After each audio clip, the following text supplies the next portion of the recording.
présente le Facebook Live. Donc j'espère que ça fonctionne. Je suis Yann Perrault, donc je suis conférencier au Musée Imaginé. J'ai été invité par la bibliothèque de Bordeaux-Mériadec à réaliser donc cette conférence. Elle était prévue au départ à l'auditorium de la bibliothèque de Bordeaux. Finalement, évidemment, les circonstances ont fait qu'il a fallu se rabattre sur ce Facebook Live. Donc le thème, le titre, c'est l'art social entre réalité et utopie, plutôt entre utopie et réalité. L'idée étant donc d'essayer de retracer l'histoire de cette notion d'art social en France, une notion qui, vous allez voir, se forge tout au long du 19e siècle, mais dont les défenseurs vont quelque part peiner à traduire ces idées en actes. Malgré quelques réalisations concrètes, l'art social va se heurter à une forme de conservatisme et d'immobilisme qui va freiner ses ambitions. Le déclenchement de la Première Guerre mondiale va mettre fin pour un temps à cette utopie, mais tout cela sera malgré tout réactivé dans les années 20 en Allemagne, avec notamment l'école du Bauhaus, ou des personnalités aussi comme Charlotte Perriand ou Le Corbusier. Voilà, donc avant de commencer cette conférence, je tenais à remercier évidemment la Bibliothèque de Bordeaux, ainsi donc, et en particulier Daniel Gonzalez et Marie-Pierre Rassa qui m'ont fait confiance donc pour préparer cette conférence. Bon voilà, donc j'espère que ça fonctionne. On va pouvoir commencer. Je vais partager donc mon écran pour diffuser un diaporama. Encore une fois, en espérant que tout fonctionne correctement.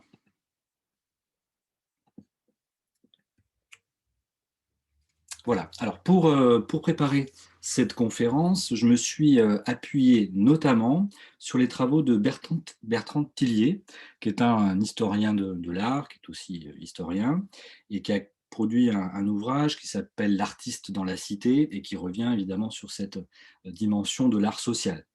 Me suis aussi appuyé sur les travaux de Christine Méneux, qui est historienne de l'art aussi, et notamment sur son travail, sa thèse qu'elle a réalisée sur Roger Marx. Donc ça fait partie des sources de cette conférence.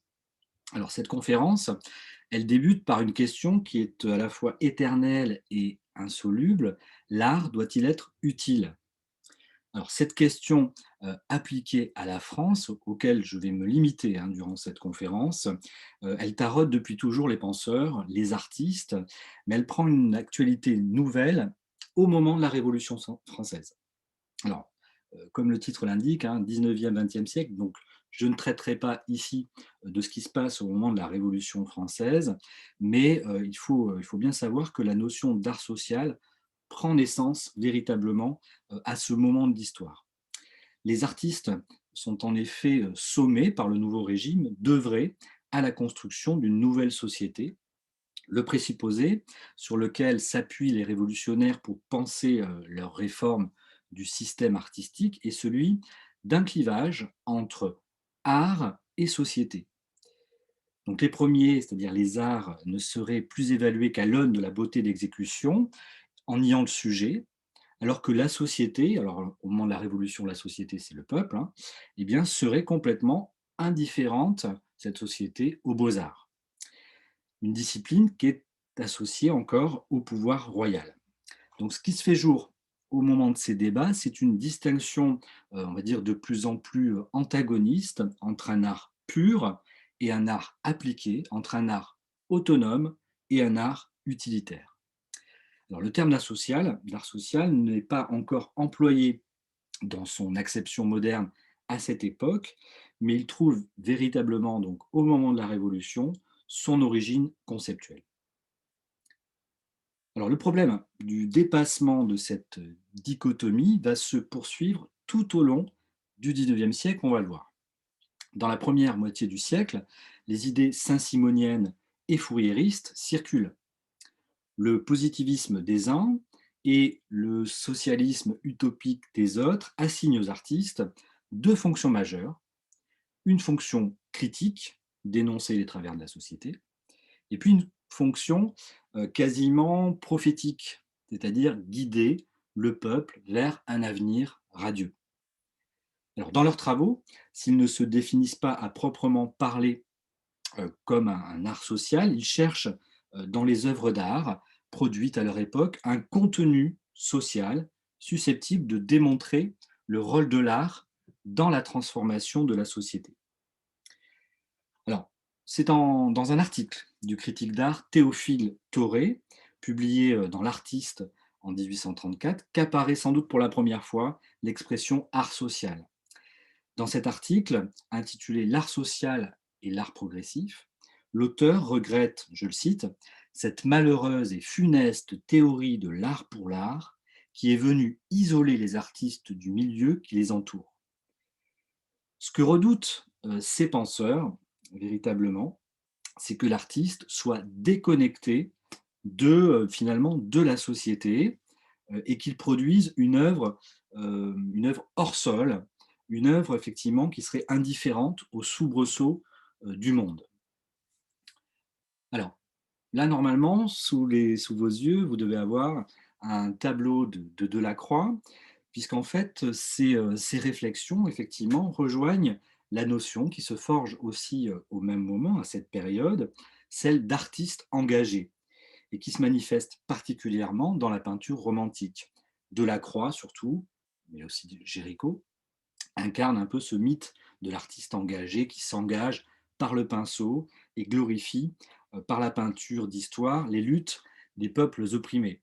Alors vous avez sous les yeux, normalement, le tableau donc, de Delacroix, Les massacres de Sceaux, qui date réalisé entre 1823 et 1824.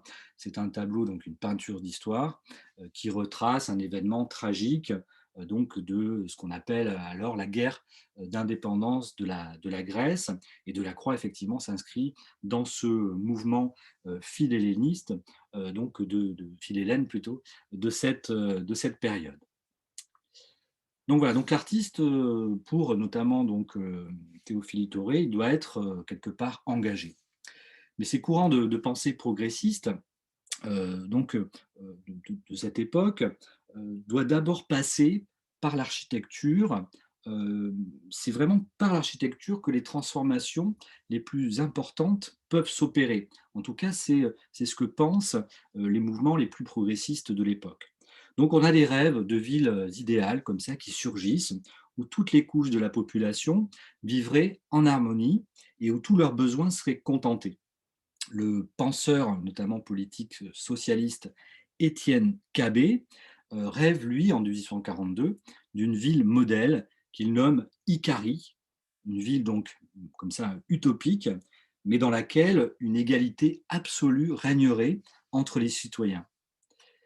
Alors malheureusement, la réalité sera plus cruelle, on va dire, hein, pour Étienne Cabet, parce qu'effectivement, il va fonder une communauté dans les années 1850 aux États-Unis, dans la ville de Nauvoo, dans l'Illinois. Sauf que cette communauté qu'il dirigeait, eh bien, les membres vont le chasser de cette communauté, le considérant comme trop autoritaire. Donc, on voit effectivement la différence ici entre le rêve fou hein, de cette ville idéale et puis la réalité qui parfois, on le voit, est un peu cruelle. Alors, si on continue comme ça à dérouler le fil de cette notion d'art social, on pourrait penser qu'en 1848, donc au moment de la Révolution, et puis avec l'avènement de la Deuxième République, eh bien, on est à une période qui va être favorable à l'art social. Mais finalement, là encore, les débats sont assez caricaturaux. On va retrouver les mêmes débats entre les tenants d'un art utilitariste et puis ceux qui prônent l'art pour l'art.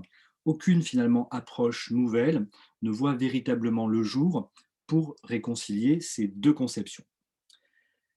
Alors si Courbet et Millet représentent les travailleurs, les paysans au salon de 1848 et 1849, leur production quand même demeure marginale et surtout n'ont pas réellement d'effet sur la société, même si l'effet au moment où les œuvres sont présentées au salon, est extrêmement puissant. Alors ça va être un peu théorisé, notamment en 1865 par Pierre-Joseph Proudhon, qui va publier donc un ouvrage célèbre qui s'intitule Principes de l'art et de sa destination sociale.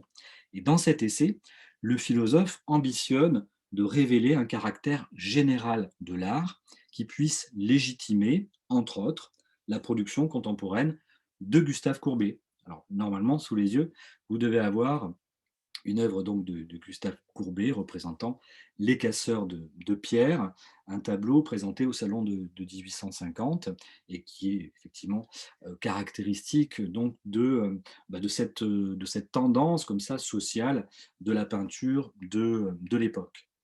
Donc voilà, Pierre-Joseph Proudhon, il a quand même des positions assez arrêtées.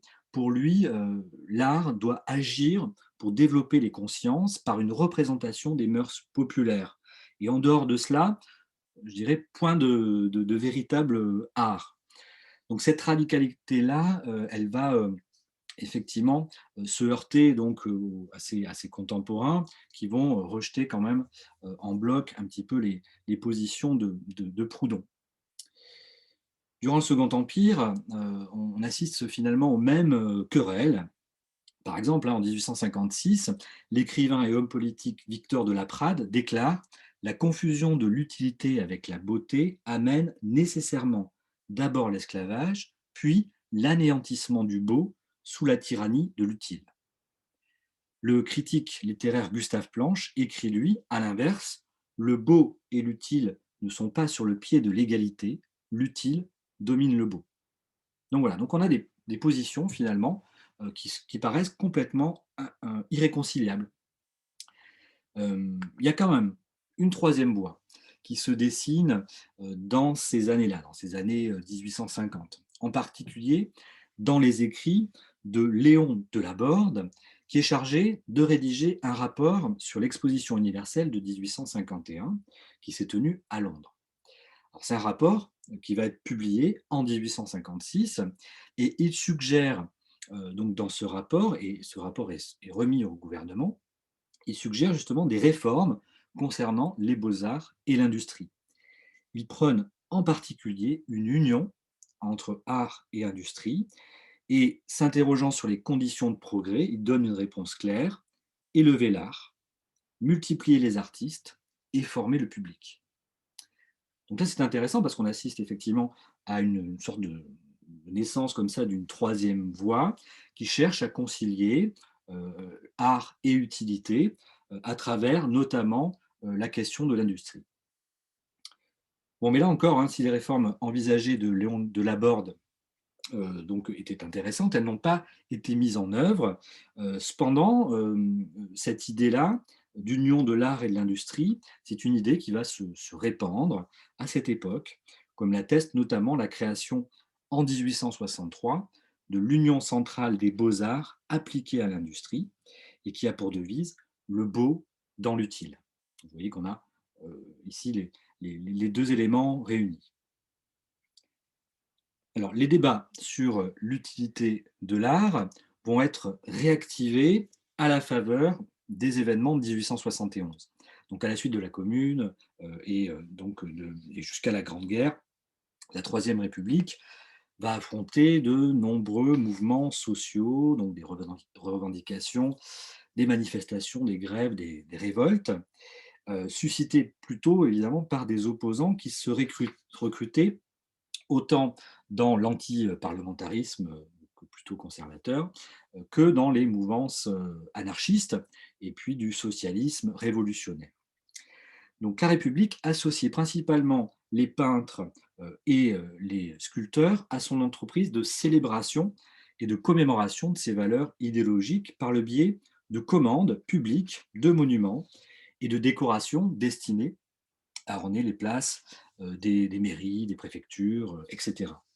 Que l'on songe notamment, alors vous avez une image sous les yeux qui représente le monument aux Girondins à Bordeaux. On est vraiment ici dans ce thème-là.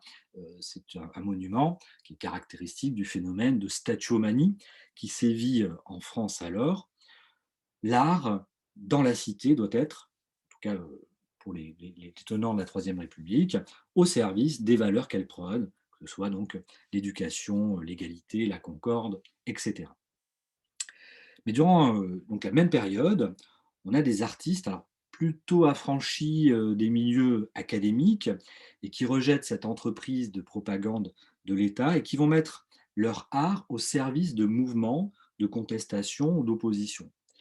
Là encore, cette période, elle est travaillée par des tensions entre adeptes de l'art pour l'art et puis défenseurs d'un art social, d'un art effectivement qui se veut plus proche du peuple.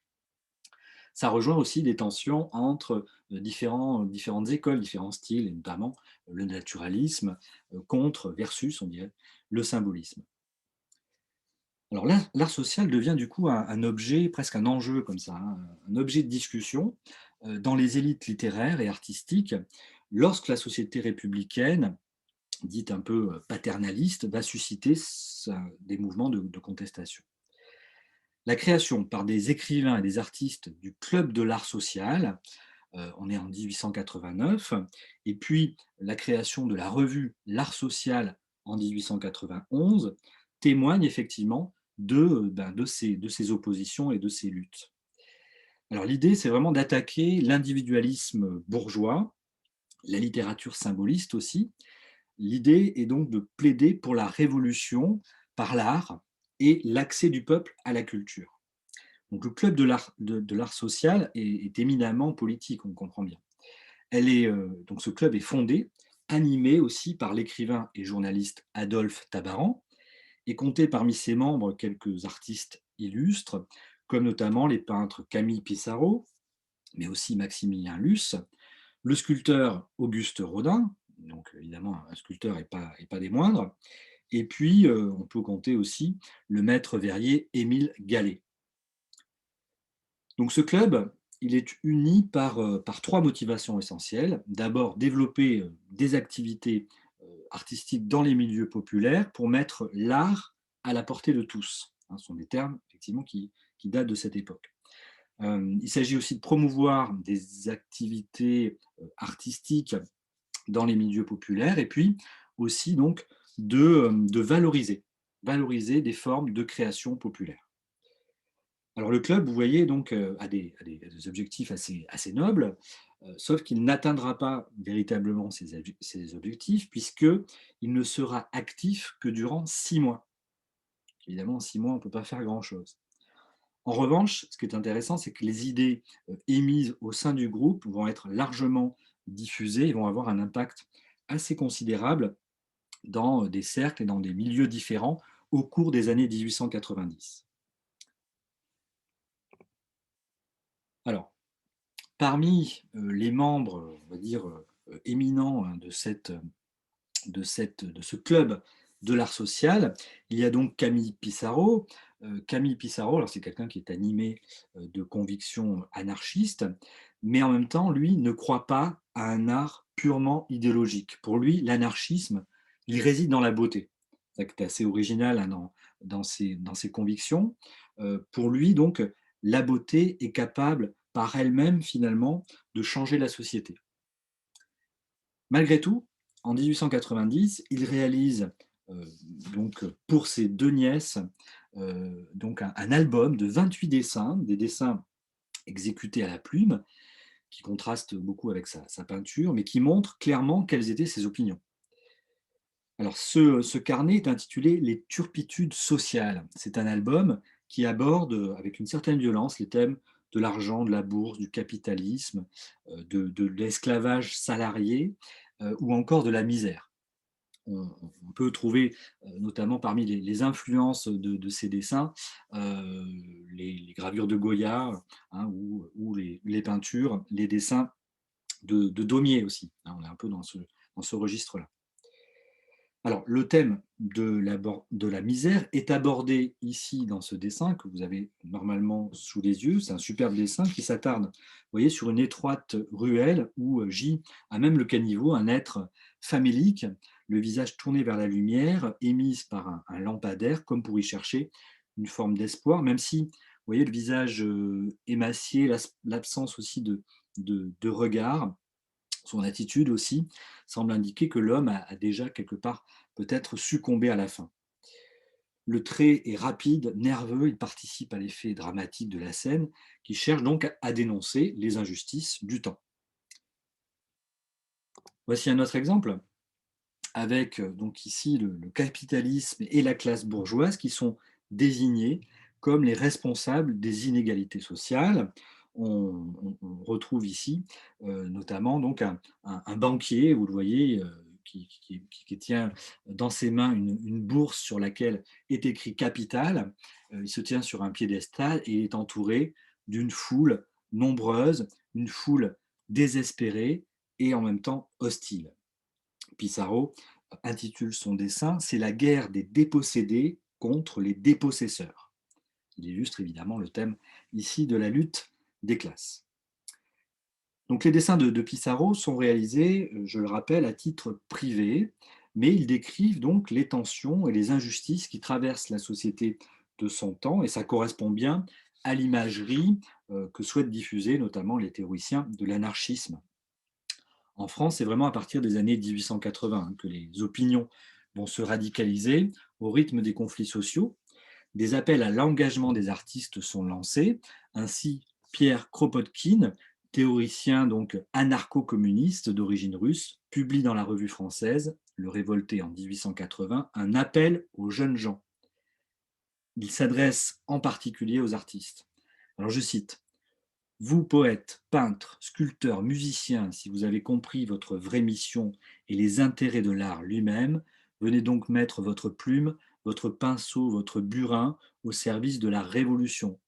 Racontez-nous dans votre style imagé ou dans vos tableaux saisissants les luttes titaniques des peuples contre leurs oppresseurs. Enflammez les jeunes cœurs de ce beau souffle révolutionnaire qui inspirait nos ancêtres. Montrez au peuple ce que la vie a de laid et faites-nous toucher du doigt les causes de cette laideur. Dites-nous ce qu'une vie rationnelle aurait été si elle ne se heurtait à chaque pas contre les inepties et les ignominies de l'ordre social actuel. Voilà, donc c'est un appel fort, hein, un appel presque à la révolution. Le directeur de cette revue est Jean Grave. Et Jean Grave, c'est quelqu'un qui, notamment, va faire le lien avec Maximilien Luce, puisqu'il va lui demander, notamment, d'élaborer une iconographie destinée à soutenir sa revue Les temps nouveaux. Alors, Maximilien Luce, alors, je vous mets, présente donc une œuvre de Maximilien Luce, c'est un artiste qui est né en 1858, qui meurt en 1941.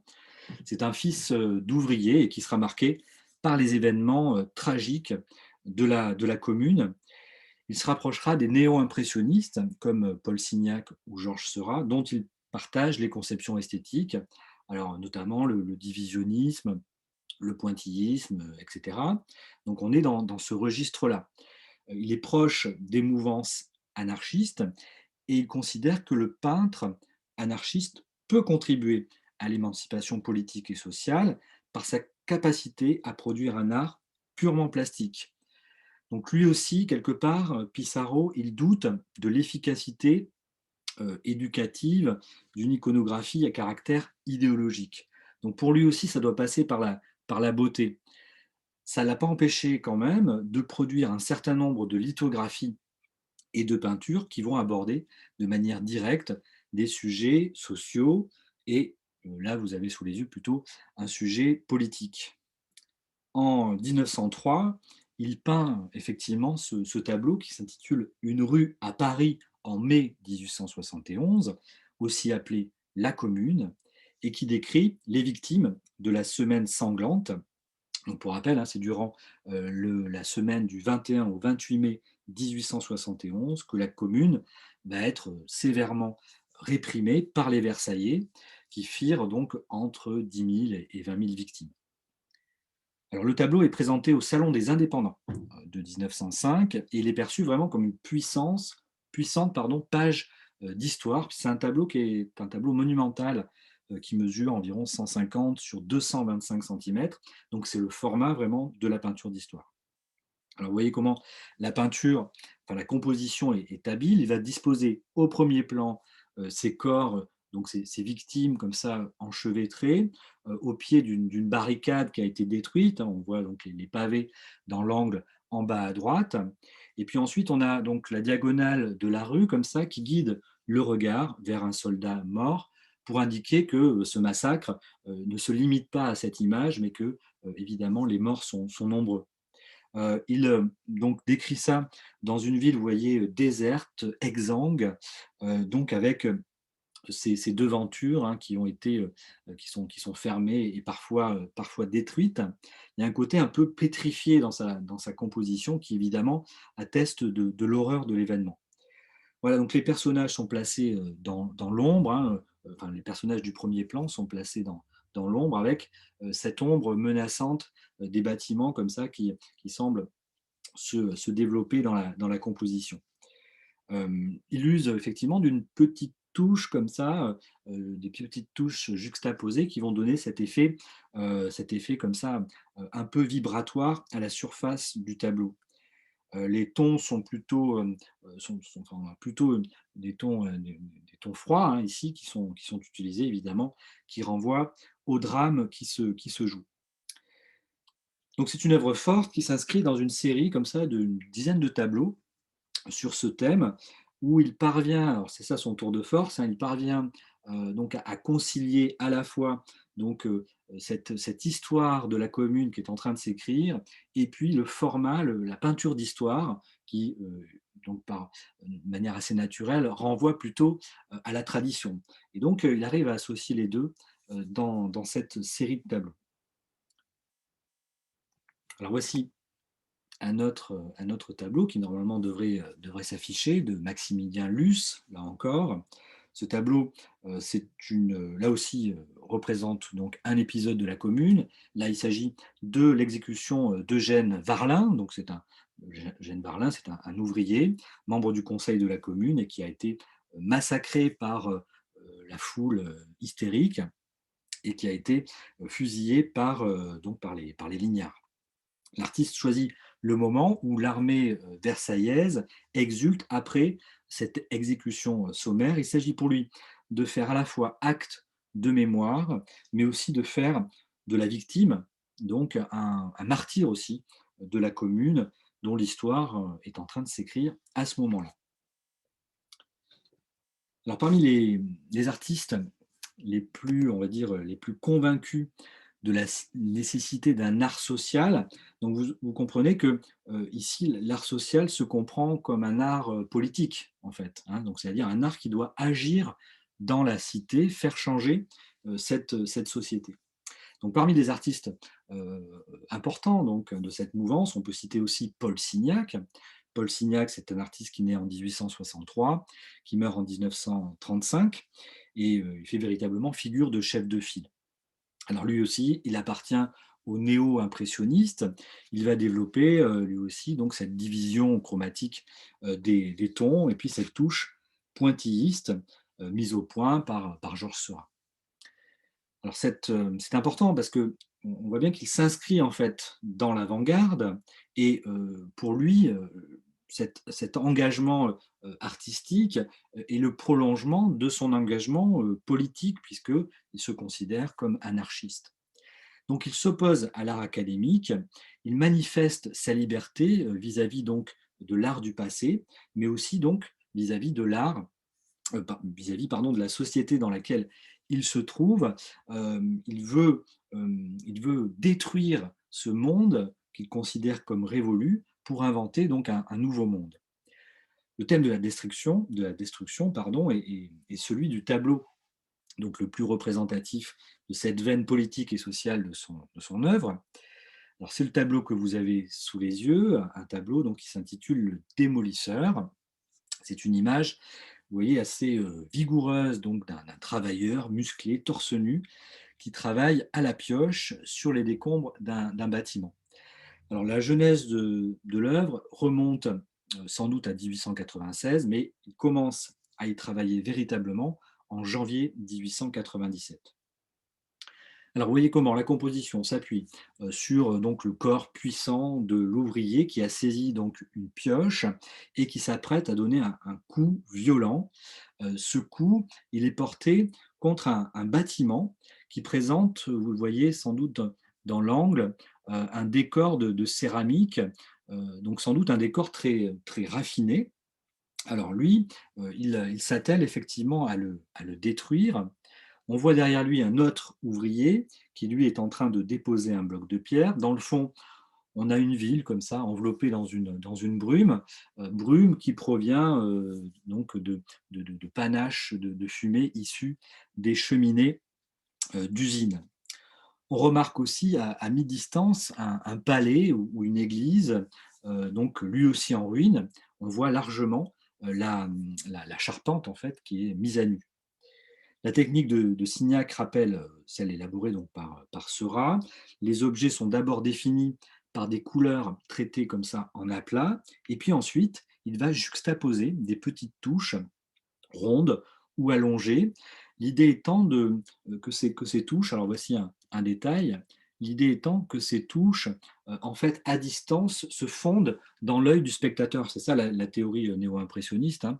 Donc, juxtaposer comme ça des touches de couleurs différentes qui vont se fondre dans l'œil du spectateur, ce qu'on appelle le mélange optique. Et d'après donc ces artistes, eh bien, ce mélange optique aboutit à des couleurs et à des valeurs plus intenses. La lumière est plus forte grâce à cette technique. Bon, voilà, enfin l'ensemble est quand même baigné dans une lumière, enfin dans des teintes plutôt froides, avec ce rose, ce bleu. Et donc évidemment, il y a cette idée aussi, il y a une lumière qui évoque peut-être un soleil comme ça se levant. Et évidemment, il s'agit aussi à travers cette lumière d'évoquer, donc ça peut symboliser des temps nouveaux, l'avènement des temps nouveaux. L'image du démolisseur s'oppose évidemment à l'image du constructeur. Et cette image du constructeur, c'est une image qui a largement été diffusée par la Troisième République. Et évidemment, on est dans le contre-pied ici. Donc voilà, Seurat, à travers cette œuvre, exprime une impulsion dynamique, aussi bien physique que morale, opposant les décombres du capitalisme bourgeois à la force pure de l'anarchisme. Donc l'idée, effectivement, c'est de détruire cet ancien monde, ce vieux monde, pour bâtir un monde nouveau, plus juste, évidemment plus égalitaire. Voilà, c'est une ode donc à l'anarchisme, qui revêt aussi peut-être une dimension plus intime, plus biographique, puisque certains ont vu dans le visage de ce démolisseur un autoportrait, donc le visage de Signac, qui intégrerait donc son œuvre donc en tant que démolisseur. Alors, les contributions de Pissarro et de Maximilien Luce, tout autant que de Paul Signac, donc participent effectivement à une imagerie anarchiste qui illustre la volonté de ces artistes de produire chez le spectateur un choc visuel susceptible de les éveiller et susceptible donc de changer la société. Alors ça, c'est une idée qu'on retrouve au sein du club de l'art social.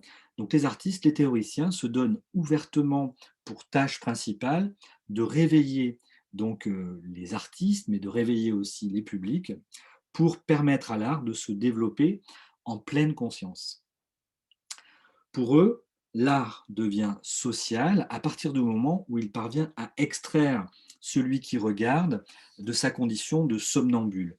Donc l'art social, pour eux, c'est vraiment un art qui produit un choc qui va générer effectivement une prise de conscience. Bon, on l'a dit, le club de l'art ne va pas vraiment durer. Par contre, ces idées elles vont être véhiculées, notamment par la revue L'Art social, qui va paraître comme ça de manière assez irrégulière jusqu'en 1896. Mais c'est vrai que ces idées-là, d'un art comme ça utile à la société, va se propager par ce biais. Ces idées émises lors des débats du club social, donc celle de mettre notamment l'art à la portée de tous, va trouver un début de concrétisation avec le projet de création d'un musée du soir.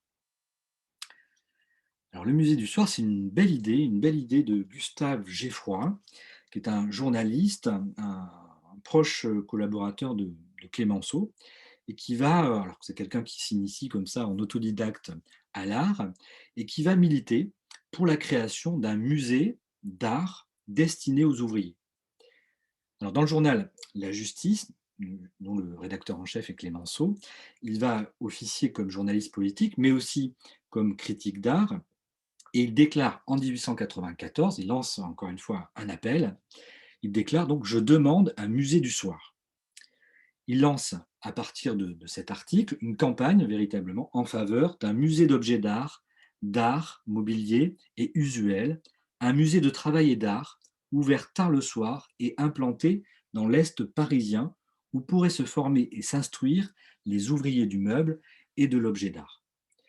Alors, il s'agirait d'un musée gratuit, ouvert à tous et qui serait, je cite, un carrefour de rencontre entre tous ceux travaillant et vivant dans le quartier. C'est un musée, en fait, qui constituerait une sorte d'essai qui serait ensuite, on va dire, oui, qui serait ensuite développé dans d'autres quartiers de Paris. Il explique, il conclut donc son appel par ces mots: «Créer le musée du soir, ouvert à tous, à toute heure, au cœur des quartiers ouvriers, ce sera créer une œuvre de civilisation». Créer donc un musée du soir, c'est créer une œuvre de civilisation. Bon, de belles idées, mais là encore, malgré, ses convictions, malgré les appuis, politiques aussi, dans le monde culturel aussi, il a des appuis. Le musée du soir n'ouvrira jamais ses portes, même si plusieurs lieux ont été envisagés. Malgré cet échec, le musée du soir a été, abondamment commenté, discuté par de nombreux intellectuels et qui vont contribuer justement à, imposer l'idée dans l'opinion publique d'un art pour tous. Donc ça, c'est effectivement, important, hein, dans cette histoire-là de l'art social. C'est, donc un moment où on se dit que l'art peut être effectivement, amené à tous. Donc les débats, s'engagent autour de la question alors éminemment, contemporaine de la démocratisation de l'art et la question aussi de la vocation pédagogique du musée se discute aussi. La mission sociale de l'art ou encore la nécessité politique de démocratisation, c'est-à-dire par l'art aussi, c'est à la fois la démocratisation de l'art, mais par l'art aussi, on va pouvoir aussi développer la démocratie. Bon voilà, donc on a ici un contexte qui révèle effectivement des enjeux liés à cette question de l'art social. Alors, on peut également citer dans cette histoire les travaux de Jean Lahore. Alors c'est un poète et un médecin français qui donc va s'appuyer sur les réflexions de l'architecte et du designer anglais William Morris. William Morris, hein, vous le connaissez peut-être, il est à l'origine donc du mouvement Arts and Crafts, donc en Angleterre, qui cherche à diffuser justement donc l'idée d'associer l'art et l'artisanat, l'idée étant de mettre la beauté à la portée de tous, avec cette idée que l'art permettra aussi l'éducation, une éducation presque inconsciente, presque subliminale, on va dire, du peuple. L'idée aussi, c'est de passer par l'art pour moraliser les masses aussi. Et c'est vrai que cette dimension morale, c'est quelque chose qui apparaît aussi hein, dans cette question de l'art social. Alors, Jean Lahore, il explique dans une conférence en 1897, donc je le cite, un intérieur médiocre, banal, un milieu de laideur n'est pas, selon moi, sans influence sur le développement, sur la culture intellectuelle ou morale. Un milieu de clarté, de netteté et de beauté lui sera favorable au contraire, comme l'est la lumière à l'épanouissement de la plante. De là, messieurs, l'importance, j'allais dire morale, des arts de la décoration. Donc Lahore, effectivement, alors lui, il s'était sensibilisé aux questions d'hygiène au cours de ses études de médecine Il propose de commencer par améliorer les conditions de logement du peuple, de lui fournir des habitations saines et agréables, puis de procéder de même avec tous les lieux que le peuple était appelé à fréquenter, de sorte que, je le cite, partout où il entre, il trouve une décoration sobre et juste qui fasse peu à peu, lentement mais sûrement, l'éducation de ses yeux et de son esprit. Alors, ces idées-là, elles viennent aussi dans un contexte, avec notamment un contexte législatif, puisque en 1894, le 30 novembre, est votée la loi Siegfried, une loi qui vient encourager la construction d'habitations à bon marché, qui va finalement se révéler relativement inefficace par la loi même, en fait, qui était peut-être un peu trop timide. Elle favorisait en fait essentiellement les initiatives privées. Donc on a voilà, une grande partie des classes laborieuses qui continuent, encore une fois, malgré les avancées, malgré les lois, à vivre amassées comme ça, dans des taudis insalubres. Et les spécialistes de l'habitation ouvrière s'étaient intéressés à la question de l'hygiène, à la question aussi économique, mais avaient délaissé la question esthétique. Et Lahore, en fait, va justement tenter de les convaincre de prendre en compte ces données esthétiques qui, finalement, sont aussi importantes que l'hygiène ou encore que la dimension économique.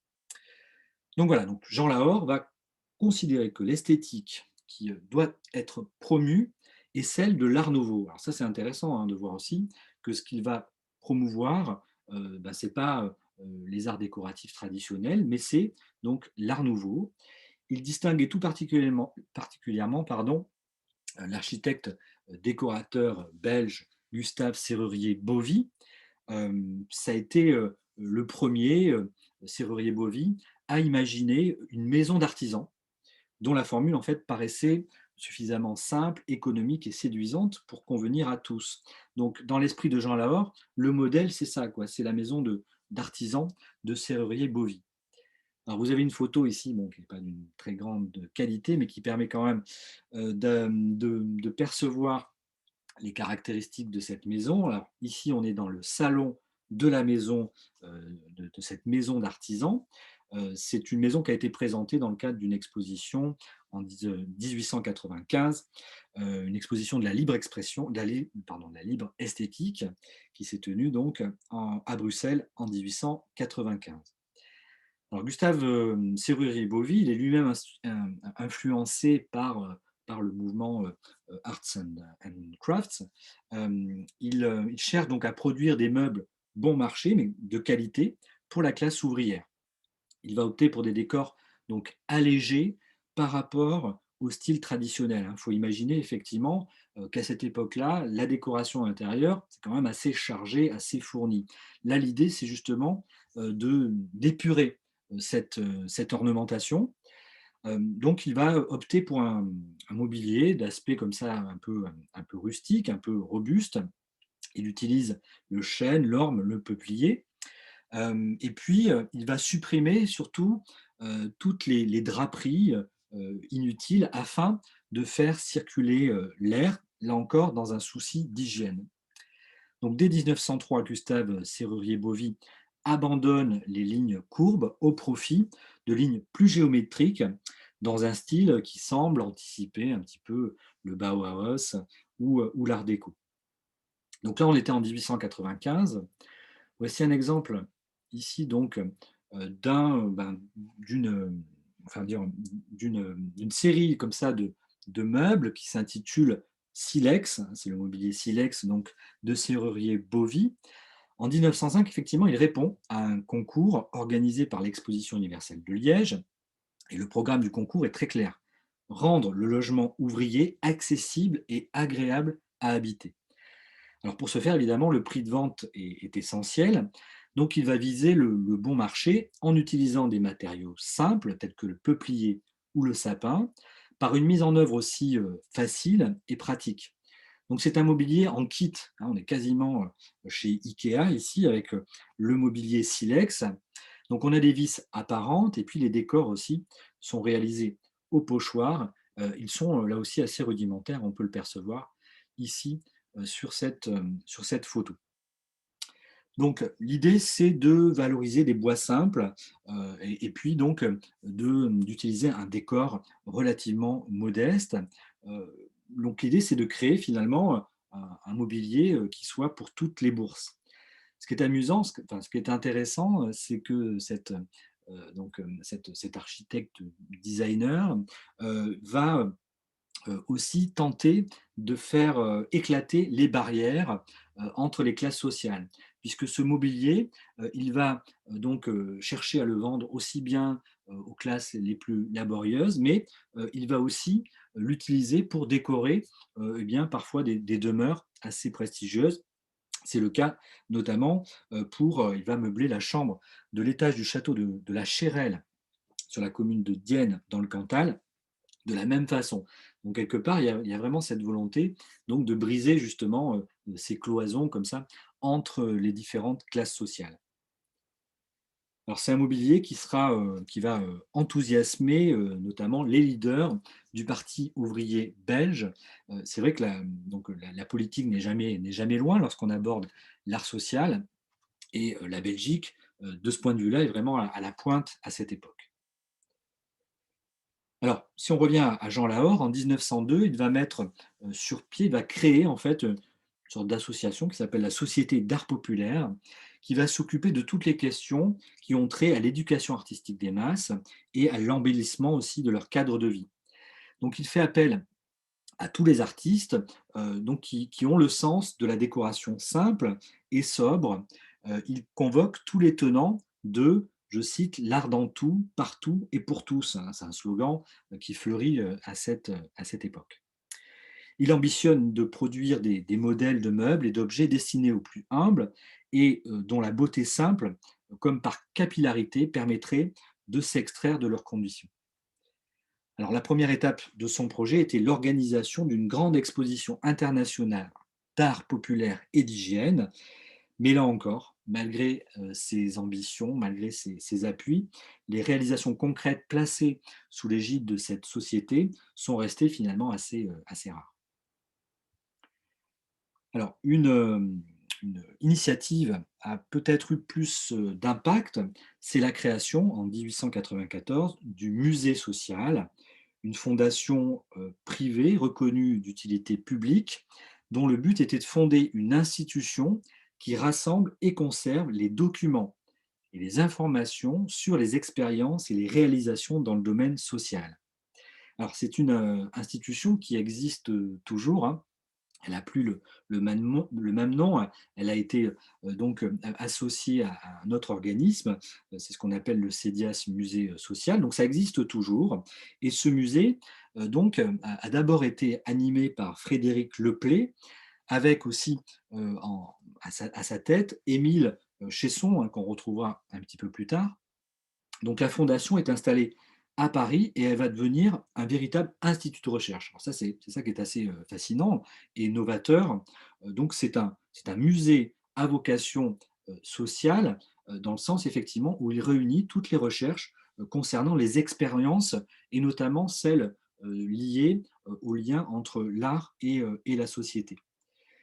Donc, toutes ces recherches vont donner lieu à des rapports notamment, qui vont faire l'objet de conférences ou qui vont être publiés dans les périodiques du musée social.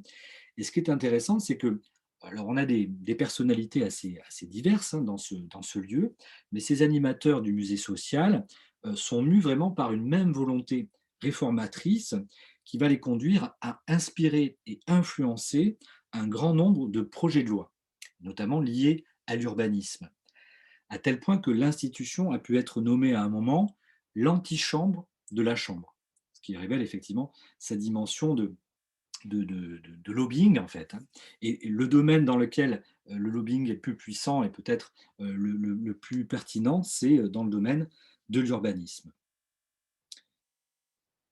En 1905, justement, Émile Chesson, donc qui fait partie du musée social, va organiser, enfin il n'est pas le seul, hein, mais il est l'une des personnalités qui organise une exposition, qui est l'exposition sociale, pardon, l'exposition d'économie et d'hygiène sociale, qui a lieu en 1905, donc au Grand Palais. Vous avez ici une photo qui l'illustre. Alors l'idée, c'était de montrer, je cite, l'importance sociale des problèmes concernant l'habitat du peuple, le travail et la famille. Donc on demande à l'architecte du musée social, Eugène Bliot, de construire pour cette exposition une maison ouvrière avec donc l'idée d'y intégrer un atelier familial, un potager, et faisant appel pour la décoration et pour l'ameublement au conseil de Jean Lahore, hein, qu'on a abordé, dont on a abordé un petit peu la pensée il y a quelques instants. Alors cette maison, elle va être construite comme ça en un temps record, en 20 jours, et elle est fortement inspirée du mouvement des Garden Cities né outre-Manche. Donc c'est un mouvement qui fut notamment diffusé en France par Jean Lahore et qui tente de résoudre le problème de croissance urbaine en réalisant alors comme ça des petites unités spatiales où l'emploi et la résidence vont être associés. L'idée étant de créer des espèces de communautés comme ça autosuffisantes, bâties à l'écart des villes. Alors le jardin devait permettre à la famille évidemment de produire une partie de sa nourriture. Dans la brochure publiée à l'occasion de cette exposition, il est aussi précisé que ce jardin produirait de la santé, de la moralité, de la joie. Je cite encore le catalogue. L'atelier de tissage intégré à la maison devait permettre à la femme de rester au foyer pour y remplir ses devoirs d'épouse et de mère. Bon, voilà, c'est progressiste, mais évidemment jusqu'à une certaine limite, on est en 1905. Donc la maison a été construite de manière donc justement à ce que des ouvriers puissent l'acheter, donc avec des matériaux qui vont permettre effectivement d'abaisser les coûts de production. L'idée étant qu'une famille puisse acquérir cette maison en une vingtaine d'années, hein, qu'elle puisse devenir propriétaire en une vingtaine d'années. Alors, en concevant ces plans, Eugène Bliot a cherché à tenir compte des problèmes d'hygiène et de confort. Il a cherché aussi à allier la beauté et l'utile. On retrouve évidemment ces deux notions intégrées ici, enfin associées dans la conception de cette maison. Alors, par exemple, on va confier le poêle qui chauffait la maison au céramiste Alexandre Bigot, qui est un des grands céramistes donc de la période Art Nouveau de cette époque. Le mobilier va être réalisé avec des matériaux simples mais solides. Donc là, vous avez une photo évidemment de l'intérieur de cette maison ouvrière. Et puis les considérations d'ordre hygiénique vont aussi dicter toute une série de partis pris. Les papiers peints qui étaient donc en faveur chez les ouvriers sont remplacés par des enduits lavables de couleur claire dont la teinte varie en fait en fonction des pièces. Les tapis, les rideaux, les dessous de lit, tout ce qui est considéré comme des nids à poussière, bien tout cela disparaît. Enfin, les frises au pochoir, comme ça, vont décorer les murs, mais ces frises, comme ça, sont réduites à l'essentiel de manière à pouvoir être exécutées sans grand frais par les habitants eux-mêmes. Bon, là encore, de belles intentions, mais ça vient se heurter notamment à la dimension économique, puisque même si le prix a été ramené à un coût effectivement assez réduit, hein, le coût total est estimé à 10 000 francs, cette somme relativement modeste était encore bien trop élevée pour des ouvriers dont le salaire s'élevait en moyenne à 4 francs par jour à l'époque. Parmi les autres initiatives portées par le musée social, on peut aussi citer sa participation active en 1908 à la campagne pour le maintien des espaces verts sur la ceinture des fortifications autour de Paris. C'est rigolo parce que ça renvoie à des thèmes d'aujourd'hui. Et puis, l'importance aussi du musée social se vérifie dans les lois de 1919 sur l'extension des villes et celle de 1928 aussi sur l'habitat social. Donc, le musée social a vraiment préparé donc ces réformes qui vont apparaître au XXe siècle. Alors, le début du XXe siècle, justement, voit fleurir des propositions comme ça, visionnaires. Il y a toute une jeune génération, d'architectes, qui, cherchent, notamment à, alors d'abord à unir les arts. C'est-à-dire qu'on est à une époque où, on est conscient que la division des arts, est peut-être une limite et donc, on a des personnalités comme ça qui cherchent à unir les arts et notamment autour d'un projet architectural, qui va posséder aussi une dimension, à la fois politique et sociale. Parmi donc ces penseurs, on peut citer Henri Provençal, qui va publier en 1904 un manifeste qui s'intitule L'art de demain. Alors c'est un manifeste qui est important dans l'histoire de l'architecture. Il a notamment été identifié comme une lecture de jeunesse de l'architecte Le Corbusier. Alors l'art de demain mobilise comme ça des discours alors à la fois psychophysiologique et évolutionniste au service d'une réflexion sur l'influence que l'art exerce sur les mentalités populaires.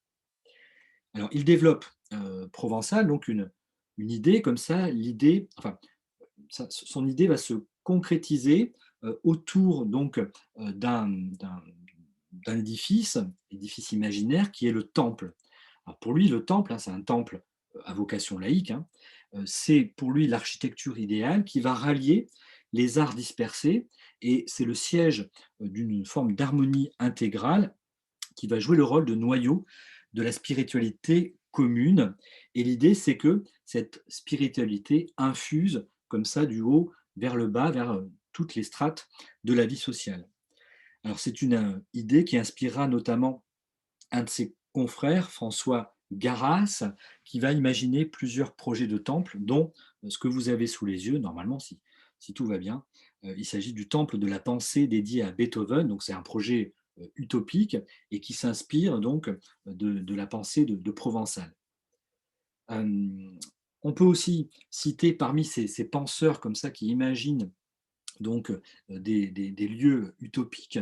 On peut citer aussi Maurice Maignan et son ouvrage Économie esthétique, la question sociale sera résolue par l'esthétique. Ça date de 1912 et il défend aussi l'idée d'un monde d'harmonie. Mais lui, son architecture, c'est pas le temple, c'est la cité. Il parle de cité harmonique qui serait régie par les lois de l'esthétique et qui organiserait l'union entre l'art et le travail, qui ordonnerait la vie sociale. Donc voilà, donc vous voyez, on passe du temple à la cité, et c'est finalement plutôt la cité, cette idée-là, qui va emporter, on va dire, l'adhésion. Alors, dans ses réalisations concrètes, Provençal, je reviens à lui, va abandonner cette idée de temple, justement pour embrasser cette notion de cité. C'est le cas lorsqu'il participe avec d'autres architectes à un concours qui est lancé par la Fondation Rothschild en 1905. Il ne remporte pas le concours, mais il va quand même collaborer à la création donc, de ces immeubles dits HBM, donc des habitations à bon marché. Alors, on est à Paris, hein, donc c'est effectivement une cité donc qui doit s'élever à Paris. Et à Paris, les questions sanitaires sont de véritables préoccupations à cause donc des épidémies. Ben oui, il y a des épidémies à Paris à cette époque-là. Alors, il s'agit essentiellement de la typhoïde, du choléra et également de la tuberculose qui vont sévir de façon récurrente. Alors, on s'aperçoit en fait hein, que les taux de contamination évoluent, enfin en tout cas sont liés à la question notamment de la densité de la population et également liés aussi aux conditions d'hygiène. Donc la production d'un habitat sain est identifiée pour justement résoudre tous ces maux de la classe ouvrière. Alors, quand on parle de soigner ces maux, on entend évidemment donc les questions épidémiologiques, mais il s'agit aussi de traiter des déviances, donc des masses de la classe ouvrière, et on parle notamment de l'alcoolisme, de la violence, mais aussi de ces tendances insurrectionnelles. Donc il s'agit aussi de réguler, on va dire, donc la possible révolte du peuple par l'urbanisme et l'architecture.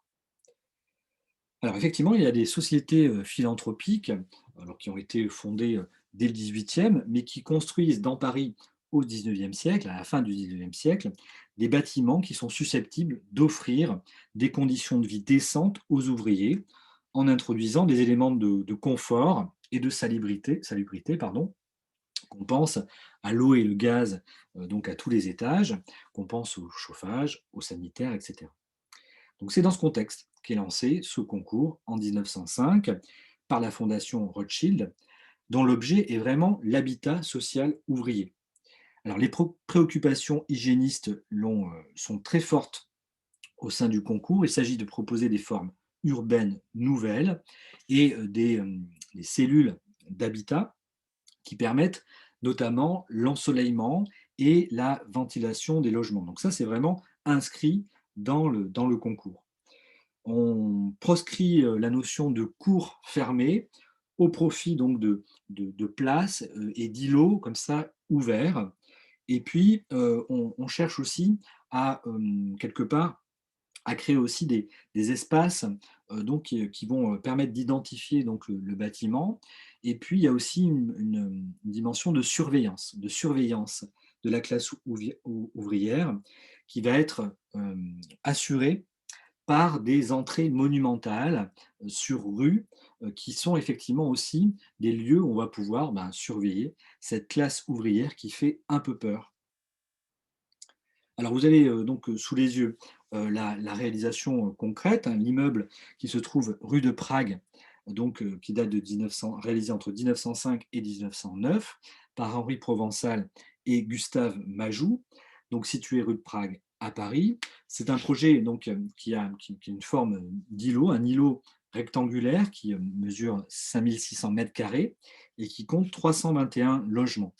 Donc cette première livraison va faire vraiment office de test en vue d'un déploiement plus massif d'autres cités. Bon, sauf que la Grande Guerre va arriver et que le projet va être reporté. Bon voilà, donc là c'est la modernité qui domine dans des logements aux conditions d'accès donc relativement intéressantes pour l'ouvrier. La taille des logements est variable hein, en fonction de la dimension de la famille. Le célibataire peut bénéficier d'une chambre cuisine et puis les familles peuvent aller jusqu'à 5 chambres avec une aide aussi pour le paiement du loyer. L'intérieur des bâtiments a été pensé pour favoriser l'hygiène. Donc les cloisons, les portes, les fenêtres sont positionnées de manière à assurer une perpétuelle chasse d'air qui va permettre donc l'aération du bâtiment. Les fenêtres aussi étaient de dimension importante pour faire pénétrer le soleil. Les angles des murs, hein, ça va jusque dans les détails, les angles de murs sont arrondis pour permettre donc d'être plus facilement nettoyés. Et puis, on choisit aussi le carrelage, des matériaux lisses pour assurer aussi ce nettoyage facile. Sur les murs, donc, le papier peint est proscrit. À la place, donc, on a une peinture, comme ça, une peinture à l'huile. Et puis la cuisine est séparée et la cuisine, elle bénéficie vraiment de toutes les attentions.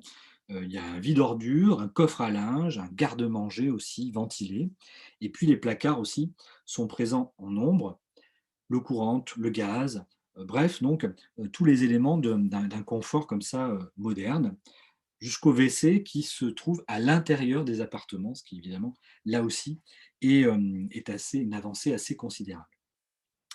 Il y a également des services qui sont disponibles, donc des services collectifs, hein, un lavoir, des bains-douches, un dispensaire, il y a même une crèche, hein, donc évidemment, on est un peu jaloux de cette organisation. Et puis il y a des cours du soir aussi qui sont proposés aux femmes. Bon attention, ces cours sont limités, hein, puériculture, cuisine, couture, repassage.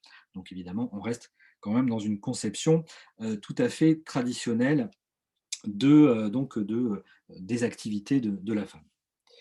Donc c'est un voilà, c'est un projet extraordinaire, hein, qui est considéré effectivement comme un oui, un monument, enfin un monument, en tout cas, un projet, précurseur et c'est un groupe, donc ce groupe de HBM va devenir un modèle pour l'Europe entière et va être souvent le but de visites d'études. Donc la réalisation mettait véritablement, là, cette fois en pratique, les conceptions d'art social, et notamment celle d'Émile Chesson, le fondateur du musée social, en matière d'hygiène, d'esthétique et de confort. Alors, on peut aussi, et pour terminer, évoquer le penseur Roger Marx, qui lui aussi évidemment contribue grandement donc à forger cette notion d'art social. Alors lui, il s'attache à valoriser l'art décoratif en invoquant l'utilité, et puis il s'inscrit, enfin en tout cas il revendique l'art, enfin une forme de modernité. En 1909, Roger Marx donc publie un article qui fait sensation intitulé De l'art social et de la nécessité d'en assurer le progrès par une exposition, qui aboutira en 1913 à un livre référence qui s'intitule L'art social. Dans ses réflexions, donc ce critique d'art, parce que Roger Marx est un critique d'art, il propose une nouvelle conception de l'art comme étant, je cite, la recherche du bien-être sous sa forme la plus noble, en présentant le besoin de beauté comme une nécessité première, au même titre que l'hygiène et le confort. En 1909, au moment où il écrit son premier article donc, sur cette question, certains considèrent que l'on assiste dans les arts décoratifs et dans l'architecture à une forme de décadence. Roger Marx, lui, va fustiger en particulier les artistes qui créent des objets luxueux seulement destinés à une élite. Alors pour régénérer l'art français, donc vous avez compris qu'on est à un moment où certains considèrent que l'art français est un petit peu décadent. Donc pour régénérer cet art français, lui propose d'organiser une exposition internationale d'art social, alors qu'il prévoit en 2000, pardon, pas en 2020, en 1920, l'année du cinquantenaire de la Troisième République. Et donc l'idée, c'est que cette exposition soit fortement soutenue par l'État et non par des fondations, des mécènes privés. Donc il a vraiment la volonté que l'État s'investisse dans cette question de l'art social.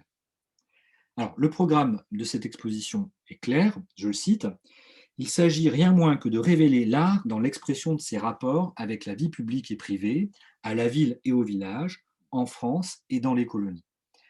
Donc, dans cette exposition, la machine devra être présente, mais, euh, je cite de nouveau Roger Marx, apparaître comme un auxiliaire, un agent de diffusion rapide et fidèle.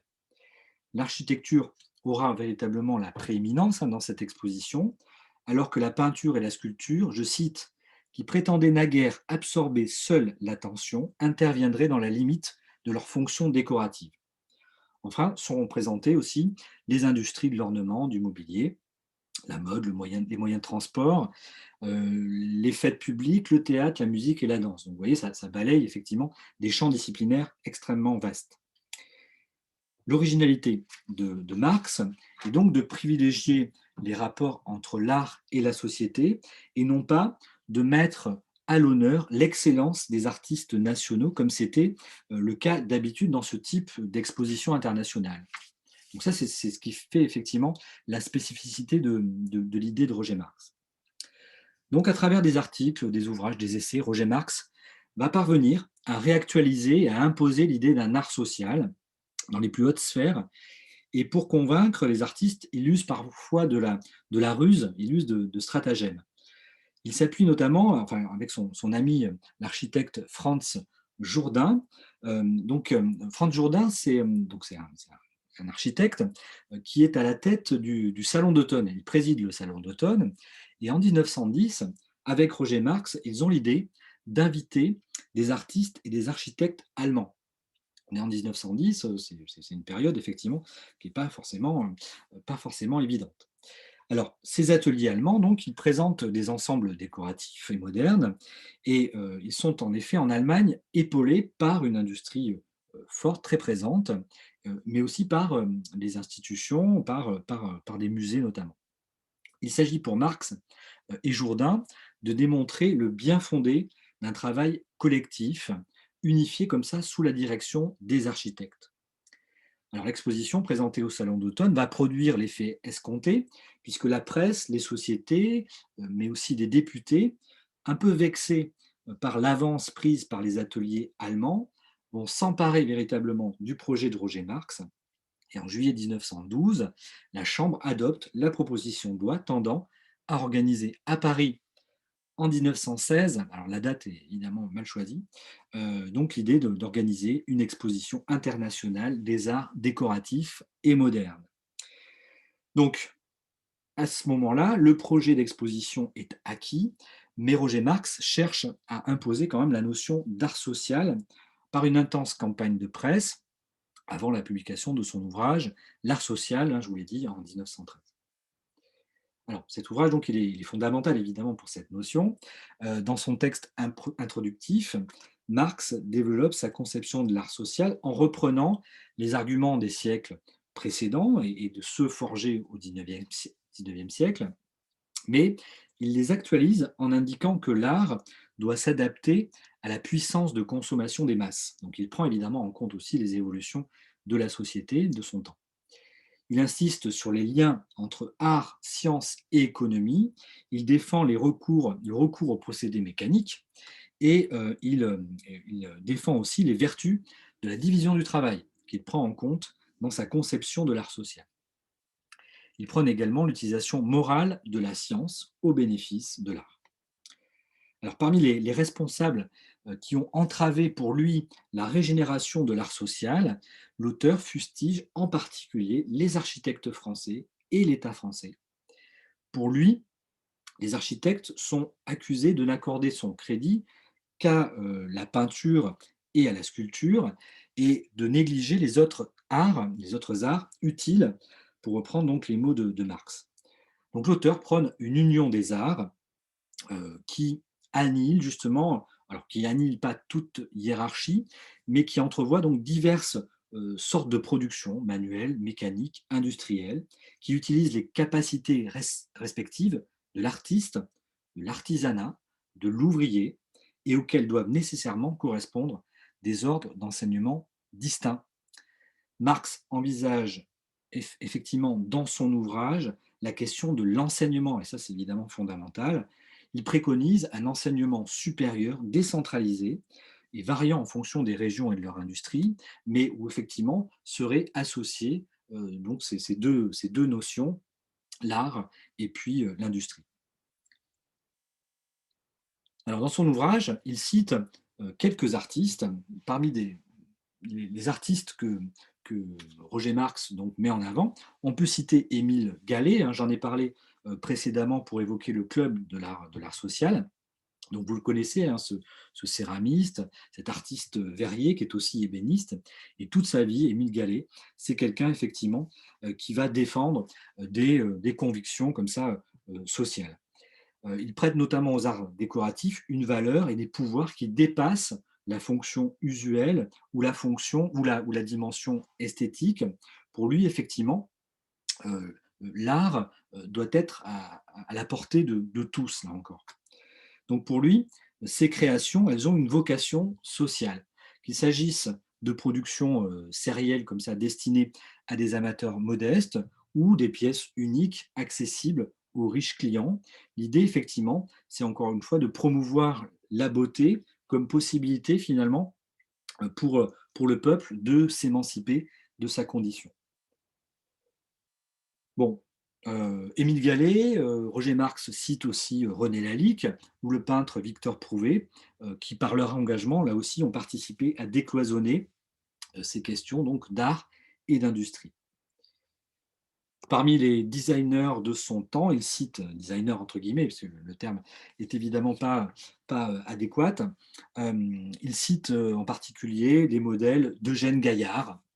Alors voilà, il cite par exemple cette table gigogne donc de 1913, donc avec cette idée que donc il s'agit là encore d'imposer quelque part la beauté et donc comme par capillarité, de pouvoir influencer comme ça positivement toutes les couches de la société. Je cite donc Roger Marx, par rapport à ses ambitions, mettre une caractéristique d'art indéniable jusque dans l'objet le plus humble, dans un meuble usuel, fournir des prototypes de tous ordres, qui soient de beauté aux industries dites d'art.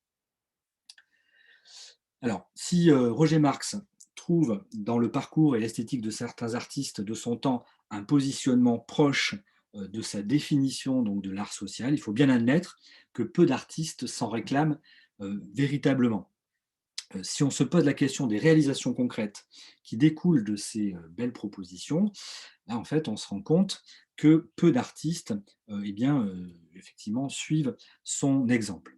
On peut quand même, à titre d'exception, évoquer donc le peintre et là aussi donc ébéniste, designer Francis Jourdain. Francis Jourdain donc qui revendique encore une fois des idées anarchistes, hein, c'est pas un hasard, hein, il a été aussi socialiste et il promeut effectivement cette idée d'un art pour tous. Son engagement va particulièrement se manifester dans le domaine du mobilier lorsqu'il dessinera des meubles destinés au plus grand nombre. Alors il imagine notamment la série des meubles interchangeables.